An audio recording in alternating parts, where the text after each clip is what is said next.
tick, tick, tick, tick, tick, tick, tick, tick, tick, tick, tick.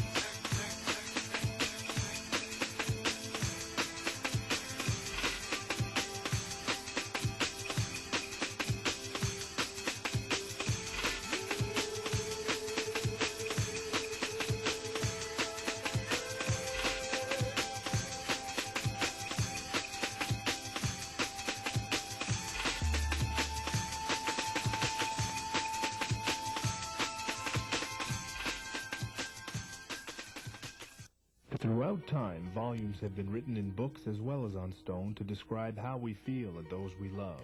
But unlike books, only so many words can be written on a monument. So what do we do when mere words aren't enough? We use symbols. And as the meaning of words can change with time, the connotation of a symbol remains.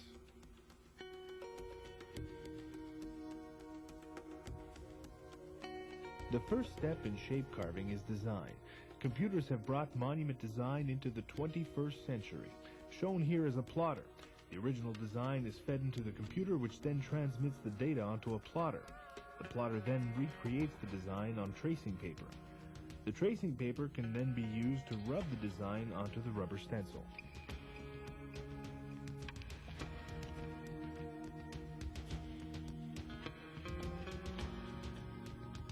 Craftsmen today still use good old-fashioned hand drawings from time to time.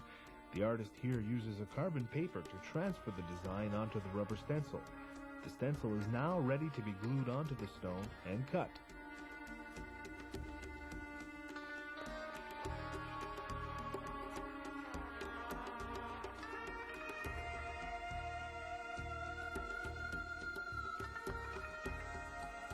The artist must carefully cut through the rubber, making sure to follow every contour line.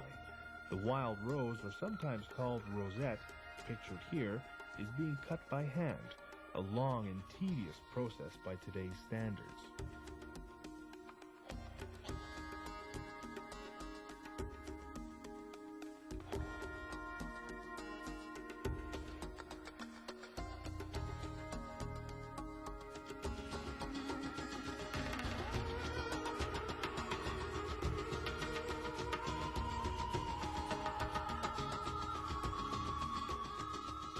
Many of today's monument makers welcome the help provided by today's computers. This is the same kind of machine as a plotter, except it's equipped with a very sharp and fine knife that cuts the design into the rubber without drawing it first. No design is too simple or too complex. The next step is called lifting. After the design is cut out and glued onto the stone, the rubber is then carefully lifted out. Great care must be taken so as not to damage the rubber stencil, as it must be used later in the shaping process. Here, the artist is lifting the stems and leaves of the rose first.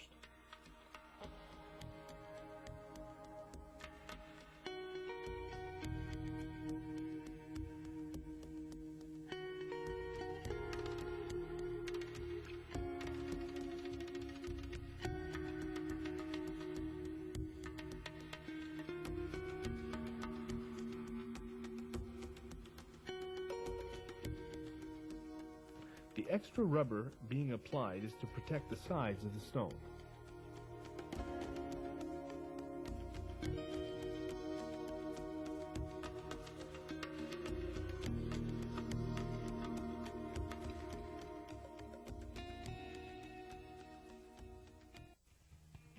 Once inside the sandblast room, these designs begin to take shape. The artist here is using a wide nozzle to do the preliminary shaping of the stem, leaves, and rosebud.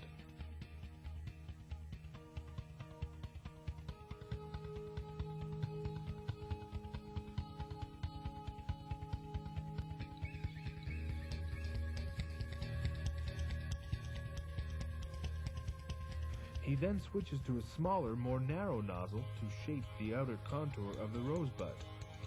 Using the nozzle at different angles is important because it allows the artist to more easily control the depth and flow of the curve on the bottom part of the rosebud.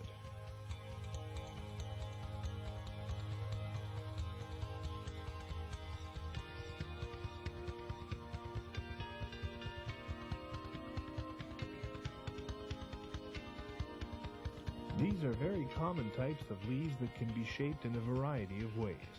For this video, we are showing what is called a sloped back leaf. This leaf is shaped beginning with the interior and working its way outward in order to give it a bowl effect. This is what gives the leaf its wavy look. Notice how the artist always moves in a circular motion, beginning with small circles, gradually getting bigger and bigger.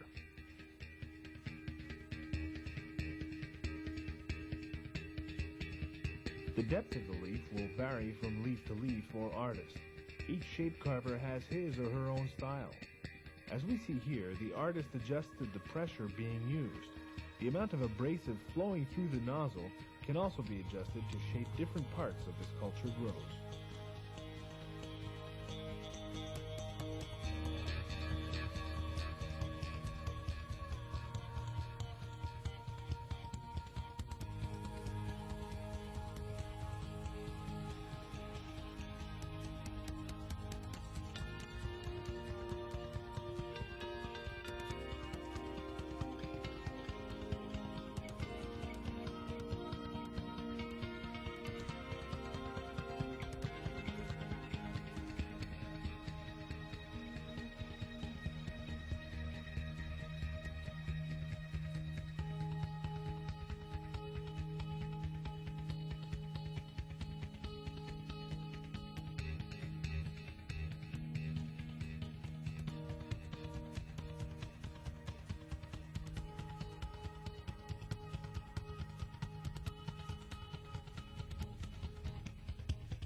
Once the preliminary shaping of the rosebud and leaves is completed, the stone comes back out of the sandblast room.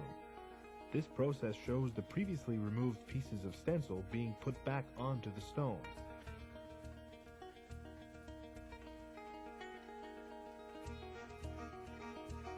This part can get pretty tricky at times. Glue is reapplied to the uncovered parts of the design so the rubber doesn't come off.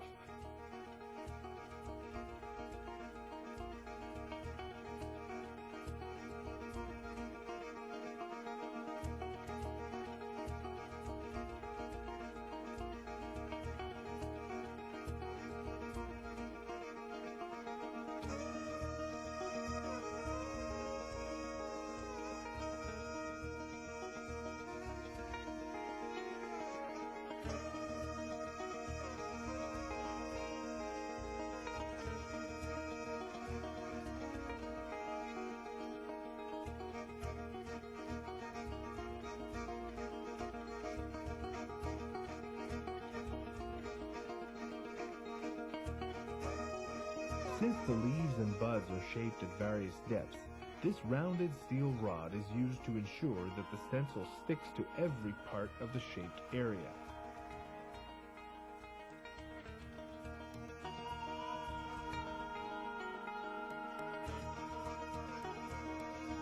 This is done because the stone has to go back into the sandblast room so the contour lines can be sunken.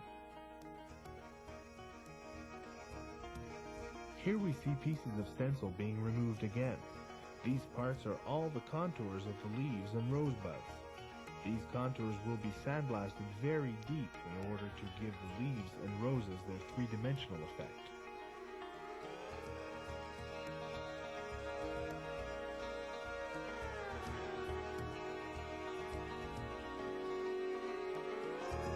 Sometimes the contour lines have to be widened by hand to ensure that the abrasive can get deep into the crevices.